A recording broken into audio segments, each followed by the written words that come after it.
Hello Scorpio, this is Victoria and I'm here with your June tarot forecast.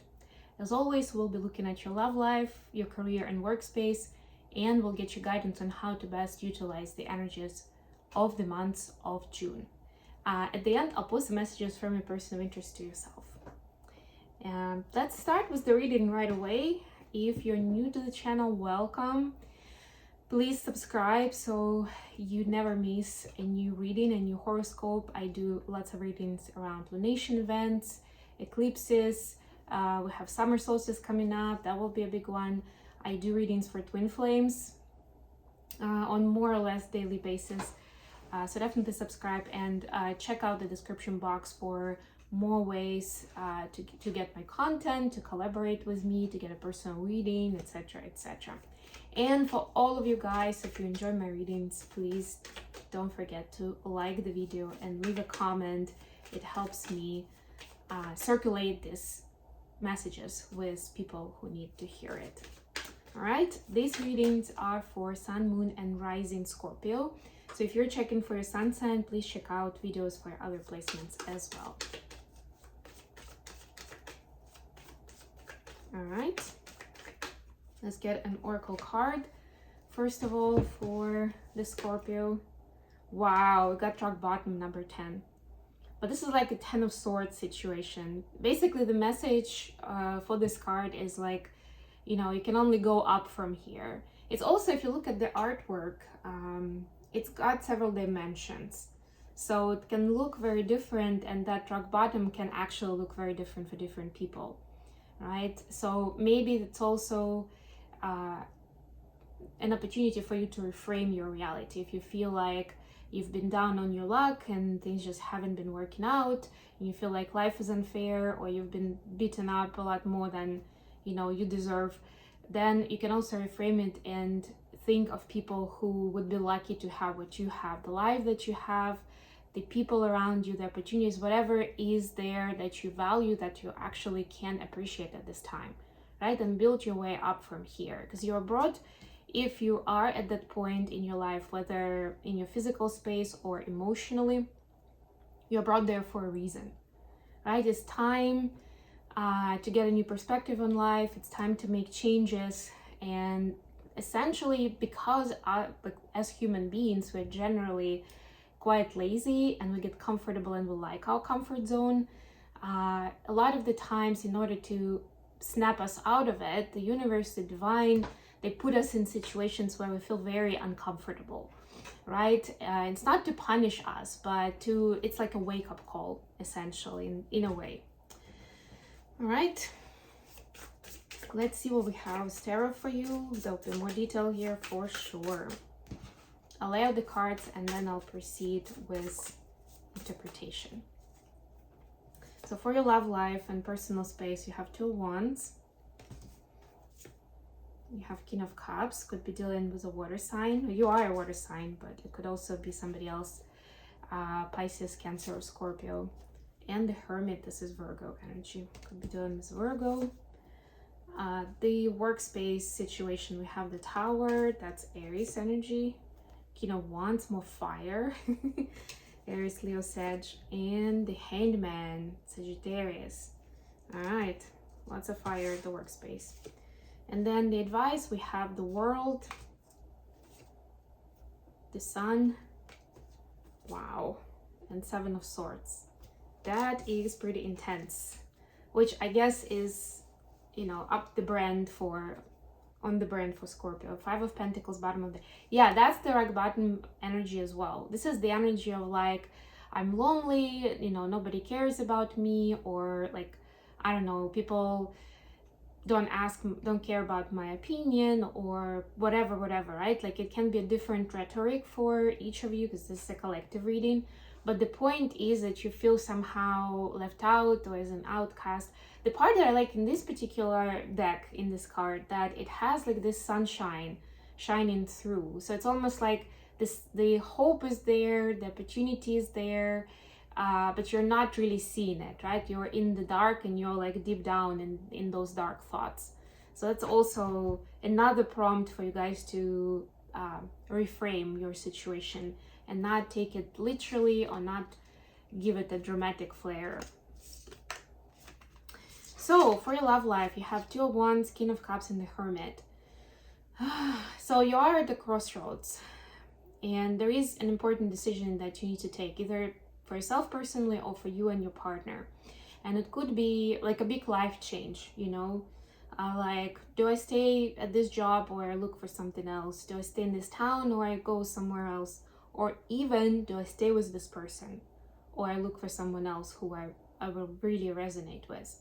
And the truth is, the answer to that lies in soul searching and solitude, right? So if you are with someone, take your time, take your space to get your mind clear, to get into the grounded space. You see, like, there is allusion to meditation in both cards, and that will help you really connect to your heart space. Whatever you need to do, maybe you have your own mindfulness practices to connect to your heart, and that's where the right answer will be. It's not going to be a logical one at this time, no. It's got to be something that aligns with your heart space, or what you feel passionate about, or what you feel strongly about. And if it's a completely independent third option that you haven't considered, then that's the one to consider. It may be more abrupt, but you know, that's the truth. That's how the truth is going to come into your space. For your workspace, we have the Tower, King of Wands, and the Hanged Man. So also the big stuff happening, big events. Somebody may suddenly decide to stop sponsoring the project you've been working on for a long time, or a client that you knew to be reliable and have good relationship with would suddenly say, you know what, I'm going to take my business somewhere else one day. Like, it will be something abrupt like that. But again, it's done first of all for you to zoom out and see the situation in a different way. I.e., like, maybe before you were saying you were like postponing the change, and you were thinking, well, I still have this client and that client, I'm doing fine, you know. But now that you see that even these people are leaving and they're choosing something else, it's like, no, I definitely need to make changes to whatever, my process, my customer support, my product placement, anything, pricing, maybe marketing campaigns. And there is someone here in your space who either is a fire sign or just have a lot of fire in their chart. Somebody who actually has a lot of wisdom on this topic, right? So if you feel like these major arcanas are kind of kicking you quite strongly, and it's hard to be objective in decision-making process or in understanding why is it even happening, right? You can employ the services of someone else here. It could be an independent consultant altogether, but somebody who knows what they're doing, like they're an expert in this field. Or it could be just someone you know, doesn't even have to be a colleague, maybe even within your family and friends, who you know will has gone through something similar, right? Or they will definitely have a fresh perspective, and you can talk to them, get some inspiration from them. So don't have to do all of it alone. Even when you hear like, yes, this is time to rethink, reframe, to contemplate, it doesn't mean that all parts of that plan need to happen just you by yourself. It's important to have the time, but it doesn't need to be the only way that you're making decisions. Okay, I'm still getting used to this new scarf. Okay, let's do something like this. All right. Advice. I love these cards. 19 and 21. These are both kind of the end of the cycle, the end of major arcanas within tarot. But also, it's like, you know, the world is your oyster. That's what I'm hearing for you here. But don't let yourself be easily fooled with stuff on the surface. Dig deeper. Like, see for yourself. Make your own conclusions. Not based on what other people are saying. Not based on gossip, you know, or what you used to think based on, you know, whatever, some brief information. It's like, if you are interested in a specific topic, if you feel passionate about it, go for it, but do your homework, do your due diligence, so that you are making good decisions. Or don't push something away just because of something you heard about it before, right? Like, again, check it yourself and then make a decision, right? There is a lot of opportunity for joy and exploration and travel in this month. And even maybe one of those tower moments and tower events can actually can seem tragic in the moment, but can actually prompt more of this energy going forward, because some kind of burden is now behind you, or you're able to travel and be more mobile. And in that situation with that project or that client, you couldn't do it, right? Like, try to see that for yourself, where that opportunity lies and where the doors are getting open for you. Okay, last but not least, let's get a message from your person of interest. What does Scorpio need to know at this time?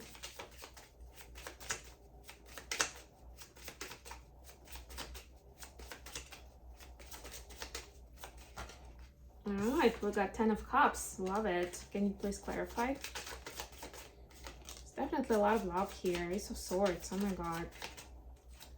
And Knight of Cups. Wow. So if the things are just getting started with this person, Scorpio, they know that they actually have so much love for you that it even scares them. It's like they will be able to talk about it soon, and you may even think it's a little odd because you don't know each other that well, or you haven't gone out that long. And they're wrapping their head around it because they have so much love for you, and they're so infatuated too, you know. So they're figuring out for themselves, like, is it true, or like, what is this? Almost like obsession, right? Like, never felt this way before. But the more they dig into it, the more they see that, you know, this is where the truth is. And even if it's not 100% always comfortable, like even in comfortable moments that they experience with you because there is some kind of a challenge or disagreement, or they feel maybe not good enough, like somehow it still lifts them up, the experience itself, right? So there is a bit of that paradox that they're trying to get their head around. But they know that at the end of the day, the most important thing is that you're making them very happy, and they definitely see the long-term future with you. For those of you who have been with this person for a long time, it's like they sometimes question, like, why, like, is the dynamic changing, right? Like, from time to time, like with time, the relationship changes somewhat, and they're asking themselves, like, is it still love? Like, why is it changing? Like, you know, asking the good questions. And again, the more conscious they become of the dynamic and why the changes happen, the more they understand that this is the blossoming dynamic for the two of you. You know, it's how your love transforms and evolves. So even if it's different, if it becomes different with time, it's only getting better. And they're excited, almost even more excited now than they were the first day you met or on the first date that you have, which is also pretty incredible. And hopefully that was also a nice ending to the reading that started with rock bottom. And that could be also something that you can use to channel that energy of gratitude and love into your space while you're rebuilding your life and coming up with new things. All right, I hope this was useful for Scorpio. Thank you so much for being here. Please don't forget to like the video and subscribe to my channel. And until next time, bye.